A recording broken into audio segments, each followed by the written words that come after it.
He is the God who sees. He sees us where we're at in our story, in our where we've come from and where we're going point. In that place of believing that God sees you and that He's with you and He wants to give you courage for the things you have to face, that space is called faith. Knowing what God has for you this year can be a confusing thing to figure out. I was reading a beautiful story out of Genesis 16 about a girl who needed a lot of direction. She was coming out of a hard situation and she's in the desert and she comes to a well and she meets God, and God has a question for her. He says, "Hagar, where have you come from and where are you going?"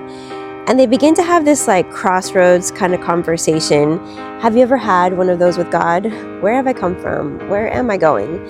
And as she begins to tell him where she's been, he begins to tell her where she's going. And he gives her just a peace and a courage to face some of the things that she was going to have to face, and just a peace to know that God was going to be with her.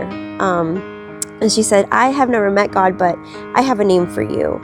You are the God who sees, because you have seen me." She captured the essence of who Jesus is that He is the God who sees. He sees us where we're at in our story, in our where we've come from and where we're going point. And so wherever you're at this year, know that God sees you in your story, right where you're at. And Hebrews 11:6 says, without faith, it's impossible to please God. Like, we first have to believe that He exists and that He wants to reward those who diligently seek Him. And so I just want to encourage you, believe that God sees you, because that's the place of faith.